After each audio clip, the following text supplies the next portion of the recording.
I call this Town of Adams Board of Selectmen meeting to order, Tuesday, June 18th, 2024. Could everyone please stand to recite the Pledge of Allegiance? I pledge allegiance to the flag of the United States of America and to the republic for which it stands, one nation, under God, indivisible, with liberty and justice for all. Thank you all.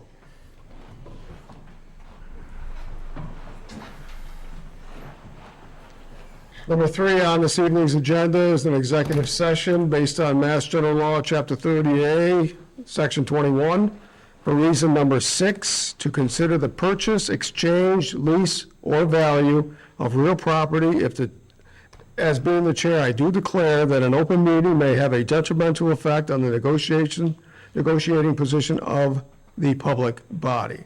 So I'll need a motion, second, and a roll call vote. Mr. Chair, just before we go into executive session, can you remind the public that this meeting is being recorded and televised live? This meeting is being recorded and televised live. If anyone in the audience has a camera, please inform the chair. You can still videotape the meeting, but the chair needs to be aware per Mass General Law. Okay, do we have a question? I'm glad to hear what your question is. Yes, we were wondering if you could please have this part of the meeting in open session, since there isn't a negotiating position at risk of being compromised. Based on legal counsel, we will need to go into executive session. Legal counsel input, yep. So can we watch it afterwards? No, the executive sessions aren't taped. Yes, ma'am. Will people from shared space be there? No. No. Nope. Will we be able to see the rest of the meeting after? Yes, oh yeah, after we come out of executive session, then that'll be part of, when the motion's made, that we will continue down the agenda, which will be televised live. So what, I'm sorry, John, you go into executive session immediately? Yes. Well, the attorney's not here yet, so if you wanted to, you can go right into new business and wait for Attorney Saban to arrive. He's clearly running late. We will do that. Can you explain to us so that we can understand what the council is saying, the legal counsel, like why? I mean, we're supposed to educate ourselves. I'm on town meeting and I do my best to understand the budget, and I decided to start coming to meetings so I can understand what you guys are doing, and now we're being asked to leave. Why? This feels like a big issue for the town. I'm not being quarrelsome or argumentative. I understand that. No, that's fine. But we need to, as a board, based on legal counsel, they've recommended that we need to go into executive session. No, I understand Right? that part. And we don't, the reason is number 6, and we do not know, we haven't just had any discussions. We'll know when the attorney gets here, Saban. He'll be reviewing with us the topic, and we'll discuss it, and then the minutes will be taken, and then minutes will be provided as soon as the board believes are ready to be approved and disseminated to the public. Yes, ma'am. Just a question, don't you usually allow public comment at the beginning of a meeting, and why is it not on the agenda for this meeting? Do you want to take that one, or? It's a meeting that's out of sync with our first and third meetings of the month, but it's not on the agenda. So the meeting is not at your usual date, That, would you like me to? Want me to? Well, tomorrow is, the reason being that tomorrow is a federal, yes. yeah. So we decided not to meet this week because of Juneteenth. However, there's some items here that the board needs to address. So we decided to call a special meeting to address these items listed in front of you. And that's happened many, many times over the years. A public comment at special meetings. I couldn't answer that. I don't mean to debate this live, John, but I don't know how we proceed. Normally an executive session is at the conclusion of the meeting. Go into new business. It'll take, Yeah, we're going to continue on the new business right now because lawyer is not here. It's coming in now. Oh, no, no. Yeah, so just go into new business. It won't take long. All right, we'll go through the new business, and then we'll do executive session at the end, which works for everyone. Thank you. You're welcome. Glad we could work that out. Yes. Okay, so we'll hold off on the executive session number 3. Is the board okay with that? We'll move on to new business. Item A, ratification of Joshua Brooks as seasonal labor with the Department of Public Works. Jay? You have items A and B on your agenda. We have 2 positions still available for seasonal laborers. Both Mr. Brooks and Mr. Hollis were interviewed, I believe, last week. Their hiring is contingent upon all hiring conditions. You'll see the 2 letters in your packet, and we'd like to get them going pretty quickly so that we can have them taking care of some vegetation control. And I believe both, if not, they're very close to being cleared by Human Resources to start. Do we have a motion from the board? I'll make a motion to ratify the appointment of Joshua Brooks as seasonal laborer with the Department of Public Works, contingent upon successfully passing and completing any hiring requirements of the town of Adams at a rate of $18 an hour. Motion by Christine, do we have a second? I'll second. Okay, second by Ann. Any further discussion? Yeah, I just have a question I ask all the time. Is Joshua from Adams? I don't know where they live. Okay. And these ratifications, are these addition to the, I believe, 4 that we okayed? Or did some of the people One already- decide not to take the one- job? One already resigned.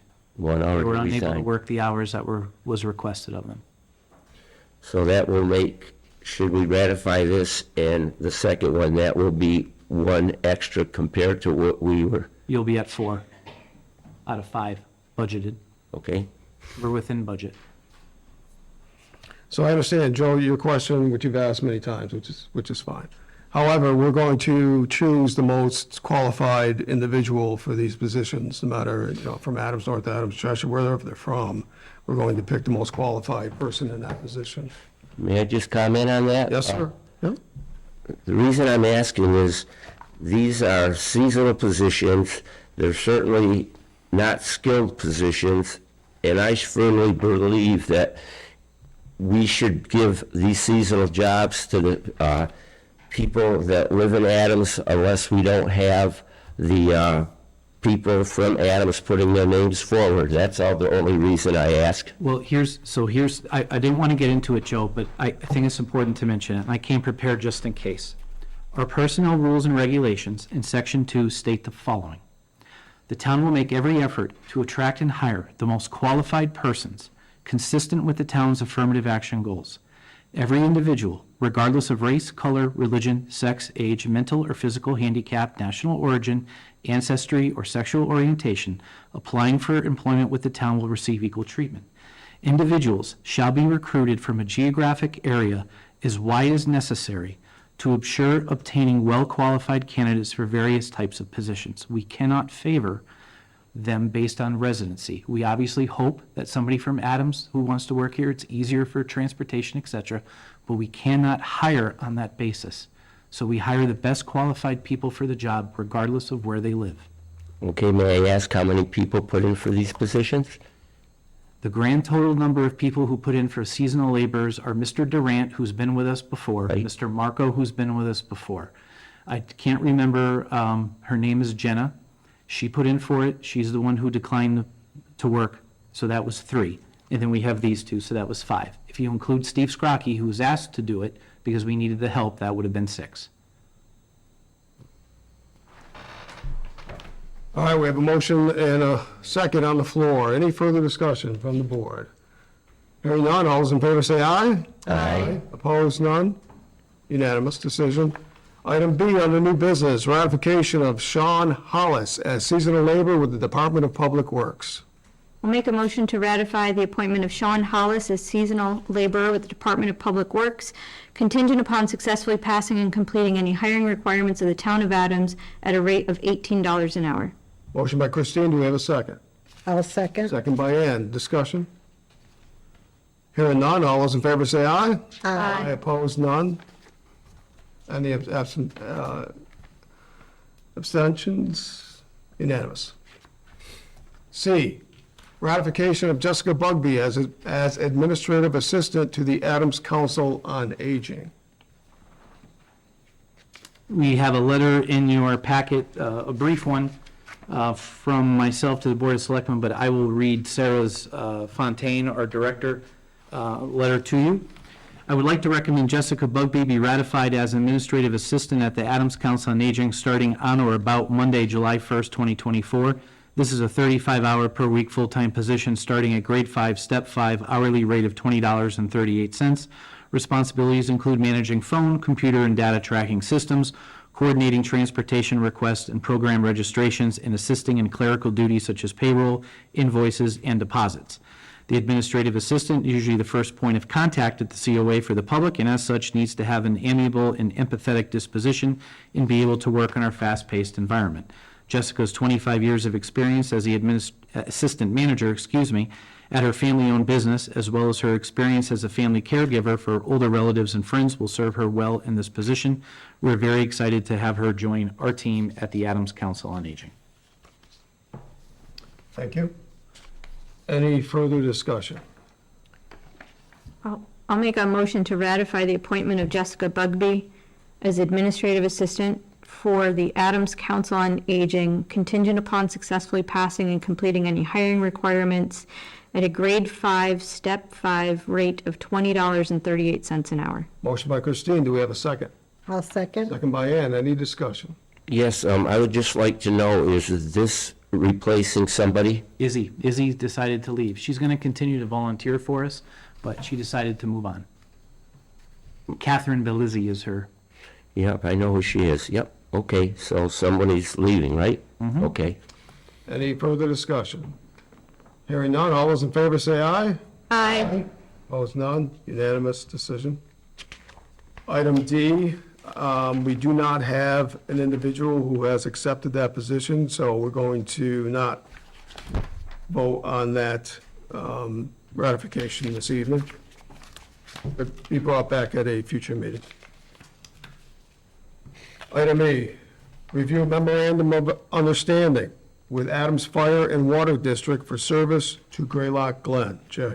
Thank you. So this is the same document that you saw several, and you didn't, which is one of the reasons why we wanted to. I've been reading it very closely. Yes, so this document governs essentially how the Adams Fire District in the town of Adams will operate the consecutive water system, providing drinking water up at Graylock Glen.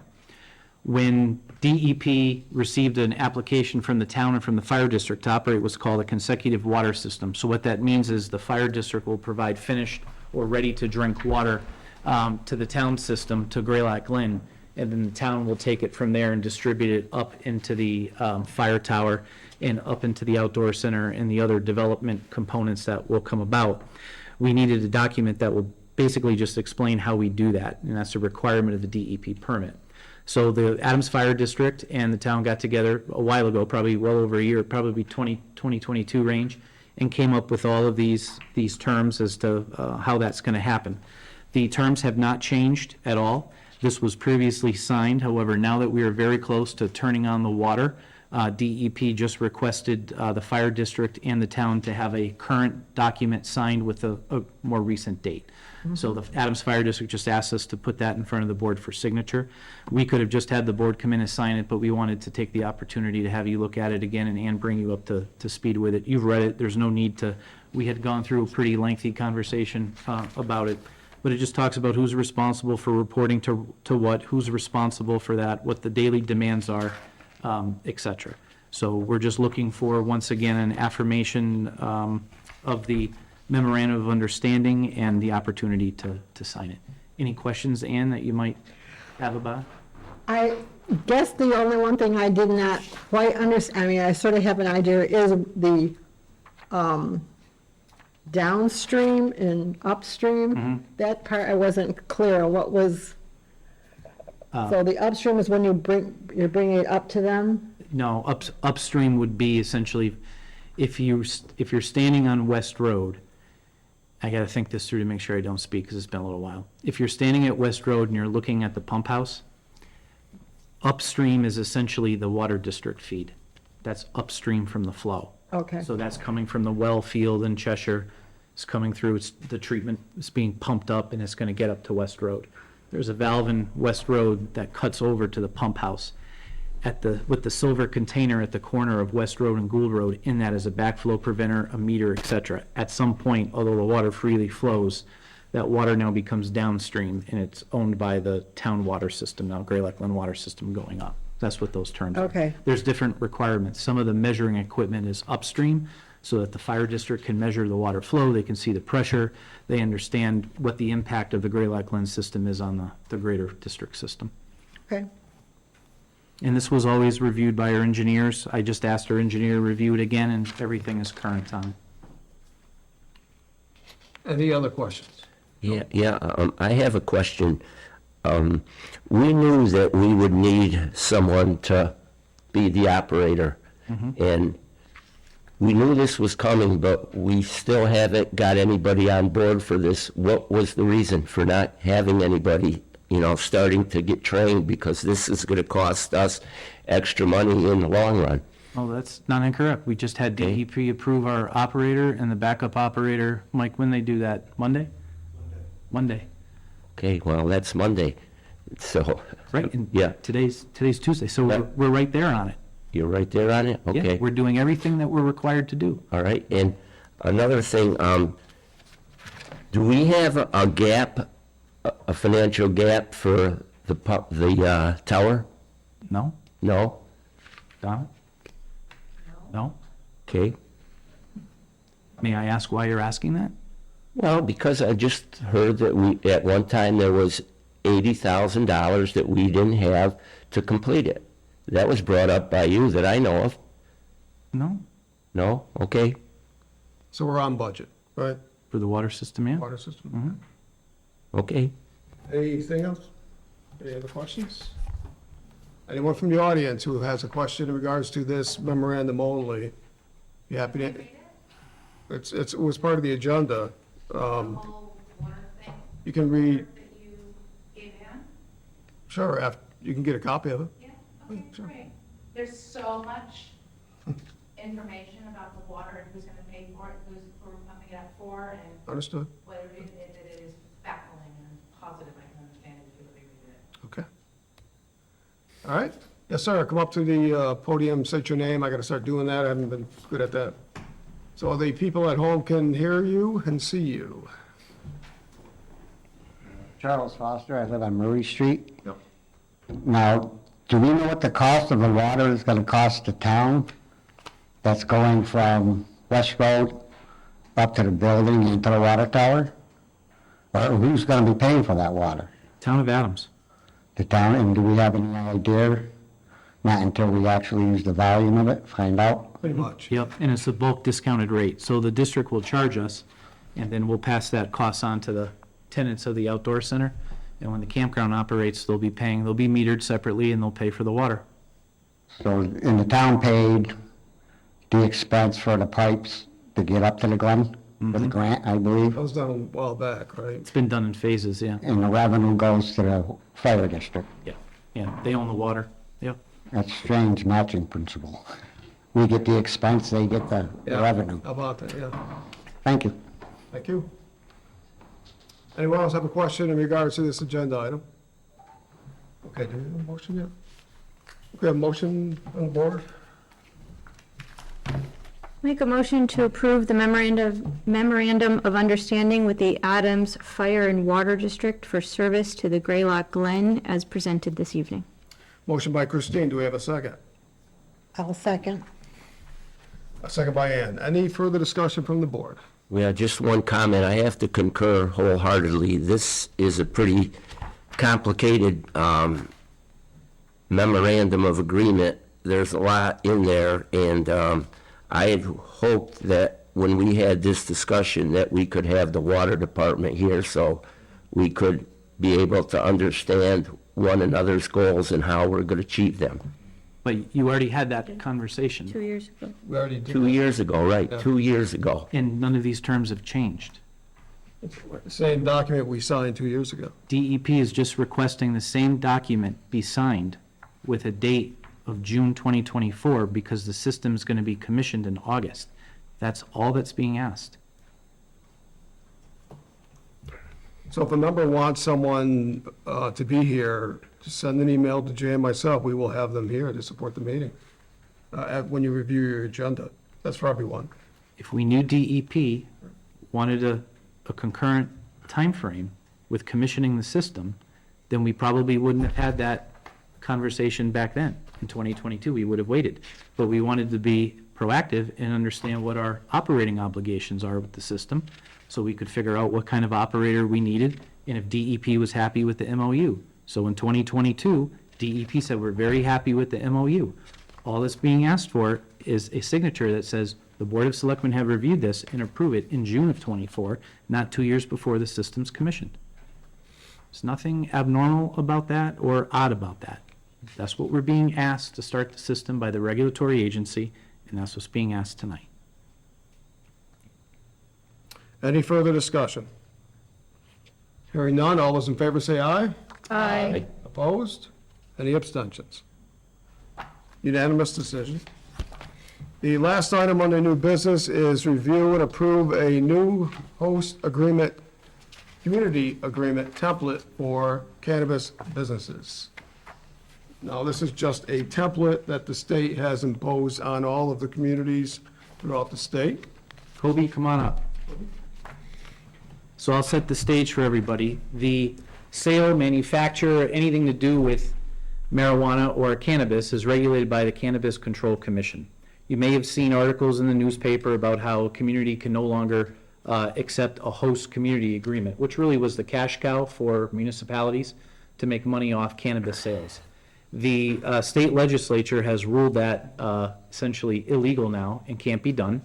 So all of those communities that once had a host community agreement that had those provisions in there for, Kobe, what's the technical term? Community impact fees. Thank you, community impact fees, has to be removed from it. The Cannabis Control Commission has gone through all of the 351 cities and towns in the Commonwealth that have host community agreements, and they have made a determination that some of them are not valid.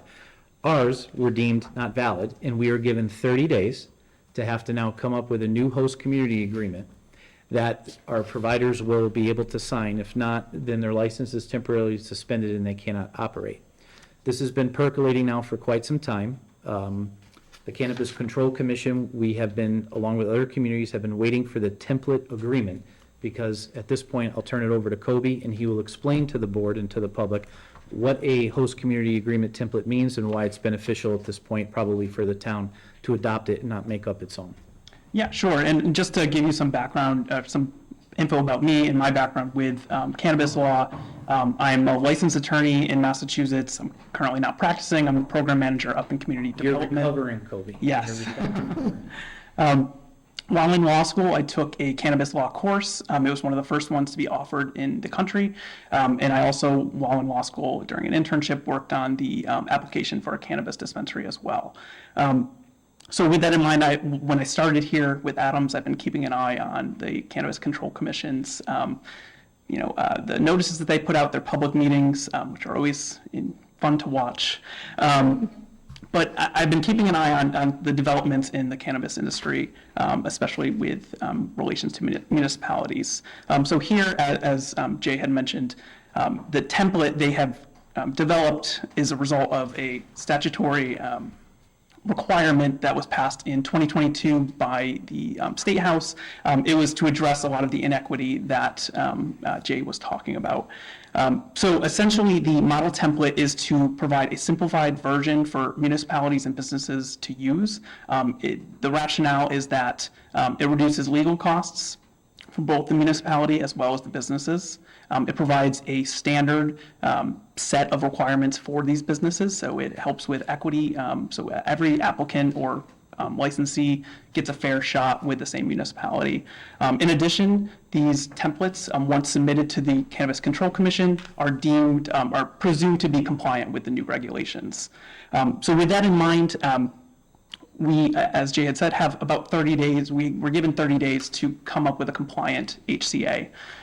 Currently, the HCAs we have with the existing businesses in Adams are non-compliant. And so we kind of have three different options. One of them is this HCA template. Another is to kind of negotiate with, a second option would be to negotiate with each individual cannabis company, and that's going to take time. It's going to cost money and legal costs for both the company as well as the town, and we probably won't be able to do so within the 30-day time limit. So that would result in these businesses having their licenses lapse. And the third option, the second option would be an HCA waiver. So we would essentially waive any host community agreements with these businesses, and that would kind of go through the Cannabis Control Commission, but we would lose some of the protections that you would have with a host community agreement. And the third option is utilizing this template. And again, this template will reduce costs for both the town and the businesses, as well as providing kind of a simple approach for every applicant. At this point, we haven't had a chance to talk through the HCA template with town council yet. The specific lead for cannabis law for our new town council was out up until, I believe, today. So we haven't had a chance to confer yet. We sent an email late this afternoon. Okay. We'll be looking to try to get together with you and Eamon on Friday if possible. Okay. So we're coming to the board with a couple of different options to utilize this template in the meantime. One of which is to approve the use of this model template pending approval by town council, which hopefully will happen this week. And then I think another possible option that the board could look at is utilizing this template as a stopgap provision. There is a durational aspect within the agreement that the town can write in. And so that could be something that, if the board so chooses, could utilize this agreement for a period of, say 3 months or something like that, that would allow the municipality to review how that's working with the companies. It would also give time for legal counsel to look into any issues that are popping up with other municipalities, possibly with use of this model template. But that is all I have on this. If you have any questions, I'd be happy to try to answer them. Okay, board, open to questions, Yeah, Joe? I was just wondering, we have 30 days to do it. What is an example of something that you've seen with other communities that had host agreements that no longer can be, used? What are the other communities that been doing to rectify it, and what were they trying to gain from, the community trying to gain from negotiations with them? What were some of the examples of things other communities might be doing to? Right. Yeah, so unfortunately, part of the issue is that these are new requirements. So these requirements took effect, I believe, May 1st is when they first started to review all host community agreements. Prior to that date, the municipality and the business would just have to send in a certification form saying that a host community agreement was done, but it would not be reviewed by the Cannabis Control Commission. So this is within the last couple of months. Municipalities have been getting these notices. And so I haven't been able to see their reactions yet because it is such a new process that's happening. Yep, and in Pittsfield, there was some dissent about money having to being brought back because the allegations were that they weren't, So how would that work for us? Do we have agreement with Indica, and with Art? Go ahead. As far as I believe, the town has never collected community impact fees, and that is what the municipalities that you're seeing that are in pending litigation and have settled in some of these cases were those community impact fees. So essentially, they were charging up to 3% to these businesses and saying that there was an impact on the community. So, some municipalities required the purchase of fire trucks or police vehicles, and they were saying that this was related to the operation of these cannabis businesses. A lot of these municipalities are now learning that that's not direct enough tie between the the supposed impact and what they're requiring the companies to pay. And so what I believe the town of Adams has never sought to recuperate or to recoup any of those community impact fees. So we would not have to pay any money. Of that So money. all this time, the grower and Indica, we haven't got anything from them? Not that has been required. If they have provided voluntary donations, then that's, I think, their own volition, upon their own volition. Indica specifically is a retail cannabis business, so we do collect a tax, a 3% tax from them, but we have never asked them for any impact fees, nor have they provided any. Nor have there been any. So Massachusetts general law required the communities, if they were to do that, to articulate and document what the impacts were. Town of Adams was never able to do that. So the first one operating was LC Squared. There weren't any, so none were ever charged for it. Otherwise, we'd be paying it back. Indica, which opened last year, opened during the time frame when CCC was already reviewing these regulations and already stated communities that have community impact fees, use caution, because these are going away.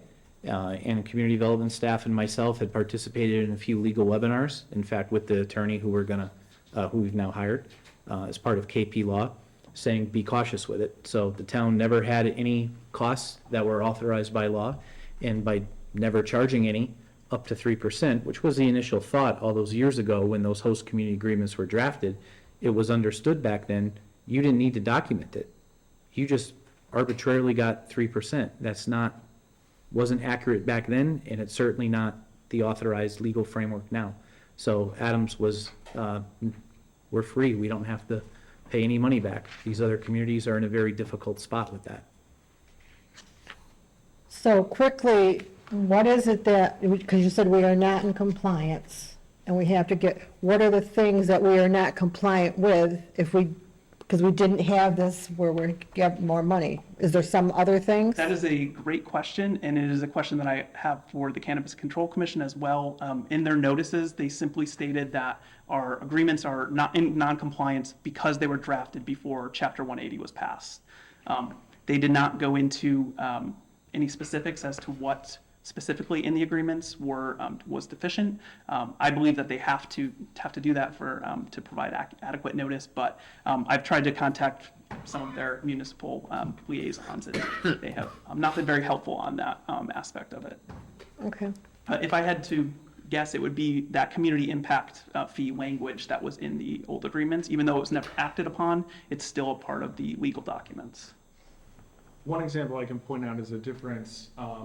For instance, when we signed the host community agreement with Mota Cannabis, which is at 6 Renfrew Street, when they, when the business approached the town, they said they were very, very interested in getting a financial literacy program in working with our school system as just a benefit to the community, having this financial literacy program. And so we wrote that into the agreement just as something, for accountability purposes, and just because we thought it was a good idea for the community in general. Those little extras of things that the businesses might provide or donate to the town, we're no longer allowed to include those in the agreement. Okay. There's not a lot left. There's a debate with some communities that choose not even to do a host community agreement because there's almost no teeth in it. You can't charge them for building inspection services. You cannot charge them for public safety. You cannot charge them for you cannot really charge a cannabis business any differently than what you would any other business. So there's really not a lot left to it. I think based on legal advice that we'll probably get is we'll want to have a template, we'll want to have the agreement with them so that we can exert some level of whatever the law will allow us to do. But the days of treating cannabis companies as if it's a cash cow, which Adams was never able to do, is not possible anymore. In fact, as Eamon said, it was those community impact fees and all of the individual fluff that people asked for and got. Some communities had full community centers built at a cost of millions of dollars because they had Adams doesn't work this way, but other communities had only X amount of licenses they could give. So you had the private sector competing based on what you could give to a community to grant the license, which, you know, in some respects is a form of illegal behavior. So thankfully, we were never in that position, but that's all the behavior that was attempted to be rooted out of these host community agreements. And the cannabis companies got together and lobbied the legislature and Triple C very, very hard. It was early on, as I said, it was a cash cow when I started 5 years ago, and it is not the case now. They changed the regulations under Triple C to be very strict. Anything else from the board? So what is the recommendation? So I believe our recommendation is to approve the model, use of the model HCA template pending town council approval. Kobe, thanks for your work on this. I know that it's been a lot of moving parts, so I appreciate the attention in following this all along. This might actually be your first presentation to the board, so thank you for that.